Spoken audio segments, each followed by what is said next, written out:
meant no harm. They was born straightening the curves, flattening the hills. The mountain might get them, but the law never will. Making their way. It's been over 4 decades since the Dukes of Hazzard took us on high-speed chases through the back roads of fictional Hazzard County, Georgia. The show ran from 1979 to 1985, 7 seasons, 145 episodes, and more airborne Dodge Chargers than any network executive probably signed off on. And it became a genuine cultural phenomenon, the kind that defined Friday nights for millions of American families. There's a reason people still know what Daisy Dukes are, still recognize the General Lee's horn, and still get a little warm inside when someone mentions Boss Hogg. The Dukes of Hazzard wasn't prestige television. It was something better. It was fun, week after week, without apology. What's easy to forget, though, is that behind all those car jumps and chase sequences was a cast of real people with real careers, real lives, and real stories that didn't stop when the cameras did. Some of them went on to Broadway. Some built music careers, or film studios, or jewelry lines. Some faced losses that would have broken lesser people. And 3 of them are gone now, which makes looking back feel like something more than nostalgia. It feels like a genuine tribute. So let's take a proper look at what happened to the stars who made Hazzard County feel like the most entertaining place in America.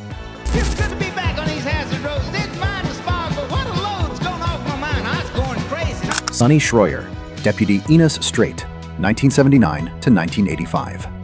Sunonny Shroyer was already 44 years old when he landed the role of Enos Strait, older than you might expect for a character often played as naive and a little slow on the uptake.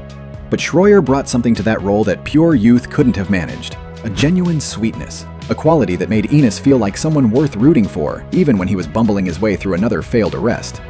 A former Florida State football player with solid acting experience behind him, he appeared in all 145 episodes and built one of the show's most beloved characters. The role was popular enough that CBS gave him his own spin-off, simply titled Enos, which ran for 17 episodes in 1980 to 81. In 2026, Shroyer is 90 years old. After Hazzard, he kept working, and working well. He showed up in Forrest Gump in 1994, playing a football coach, an Oscar-winning film, and a long way from Hazzard County's dirt roads. He also appeared in The Rainmaker, Ray, and The Curious Case of Benjamin Button, building a quiet but respectable Hollywood resume that had nothing to do with riding Enos's coattails. He's been married to his wife Susan since 1976, nearly 50 years, and together they raised 2 sons, Mark and Scott.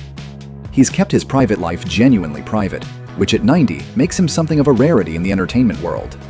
He still turns up at Dukes fan conventions, and by all accounts, he loves doing it. Enos's gentle spirit, it turns out, wasn't much of a stretch. All right, well, by golly, it's a pleasure to still be associated with Dukes of Hazzard. We started filming in 79 to 85. Rick Hurst, Deputy Cletus Hogg, 1980 to 1985. Rick Hurst came into the show in its 2nd season as Boss Hogg's bumbling cousin Cletus, and he made 53 episodes feel like considerably more. He had a gift for physical comedy and a face perfectly suited to playing someone who has just done something spectacularly wrong and not yet registered it. He was 34 when he arrived in Hazzard County and already had solid comedy credentials, MASH and Sanford & Son among them, so he knew exactly what he was doing, even when Cletus very much did not. In 2026, Hurst is 80 years old. After the show wrapped, he kept landing good work. Steel Magnolias and Fletch Lives, both in 1989, showed he could hold his own in quality productions. He made a cameo in the 2005 Dukes of Hazzard movie and showed up for both TV reunion films because he clearly has a real affection for that chapter of his life. He married Candace Ann Coulis in 1984, and they've raised 2 daughters, Cindy and Ryan. Nearly 4.5 decades of marriage, a solid body of work, no tabloid drama, Rick Hurst is the rare Hollywood story that just kept quietly going right.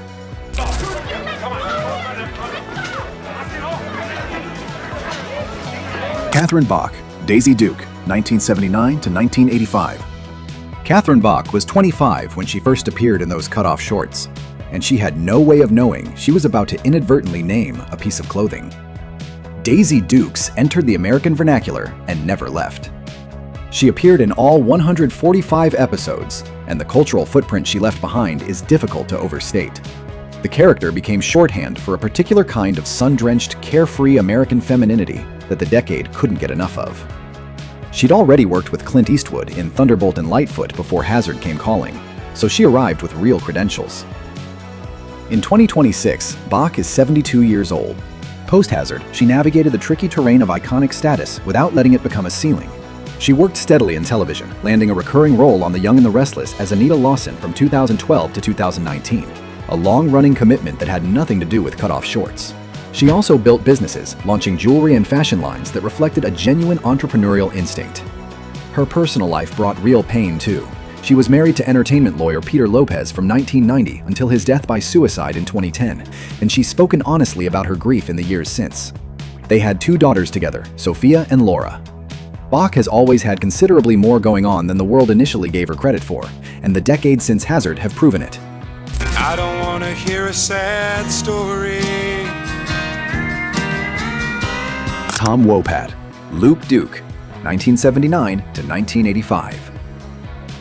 Tom Wopat was 28 when he joined the show, the older, steadier counterpart to John Schneider's more impulsive Beau.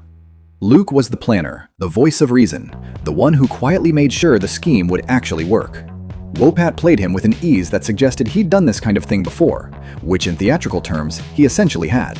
Before Hazzard, he'd been sharpening his craft in theater and musicals, and that training was visible in the way he moved through scenes. He appeared in all 145 episodes. In 2026, Wopat is 75 years old. His post-Dukes career is one of the more genuinely surprising arcs in the whole cast. He earned a Tony Award nomination for Best Actor in a Musical for Annie Get Your Gun in 1999, and he went on to appear in major Broadway productions, including Chicago and 42nd Street. The stage work wasn't a detour. It turned out to be where he always belonged. On television, he had a recurring role on Sybil and later appeared on Longmire, but it's the Broadway resume that really defines what he built after Hazzard. He's been married to Kathy since 1984, and they have 5 children together. In 2017, he faced legal trouble, charges involving indecent assault and cocaine possession, to which he pleaded guilty on misdemeanor counts and received probation. It's part of his story, even if it's an uncomfortable one. Well, I guess we only got one choice. Go for it. John Schneider, Beau Duke, 1979 to 1985. John Schneider was 19 years old when he became Beau Duke. 19! He famously lied about his age during the auditions to land the role, an act of cheerful audacity that Beau Duke himself probably would have approved of. And he appeared in all 145 episodes, becoming one of the defining teen idols of the early 1980s. The blonde hair, the charm, the easy grin. It was all very real, and America couldn't get enough of it. In 2026, Schneider is 66 years old. What came after Hazzard is a genuinely impressive story of reinvention. He built parallel careers in country music and acting that most people would be proud to claim separately, let alone together. His single, I've Been Around Enough to Know, hit #1 on the country charts, and his role as Jonathan Kent on Smallville, which ran from 2001 to 2011, introduced him to an entirely new generation of fans who'd never seen a Dodge Charger leave the ground. He starred in Tyler Perry's The Haves and the Have-Nots for 7 seasons and founded his own independent film studio in Louisiana, producing a steady stream of faith-based and family films. His personal life has had real hardship in it. He's been married 3 times, filed for bankruptcy in 2016, briefly served jail time in 2018 for unpaid alimony, and in 2023 lost his wife Alicia Elaine to breast cancer, a loss he's spoken about with evident grief and openness. He has 3 children from his second marriage.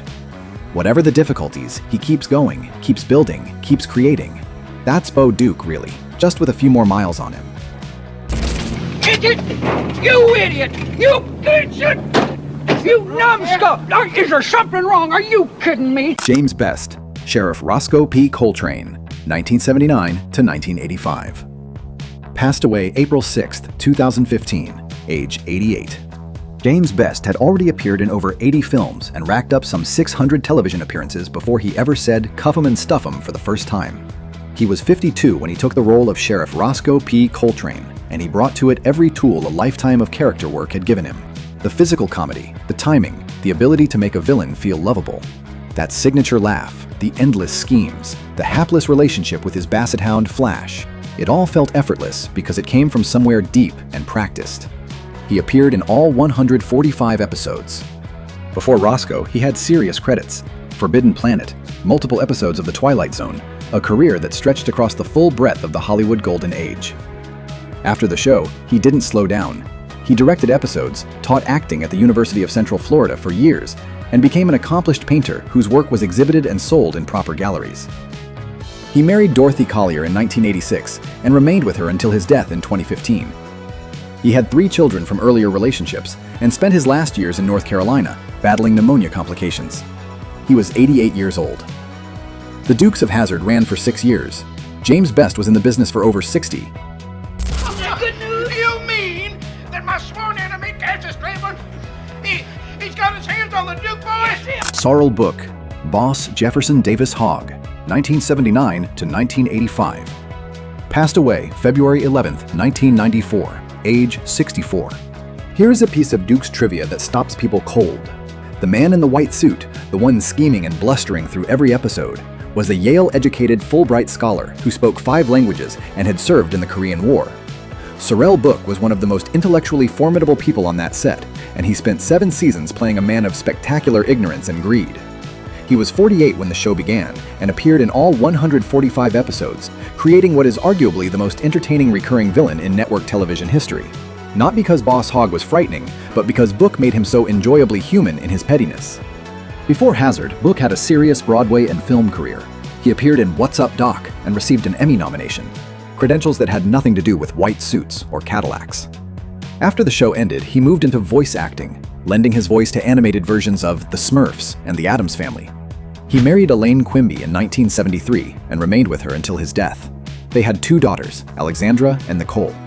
Colorectal cancer took him in 1994 when he was only 64. It's one of the quieter losses in this story.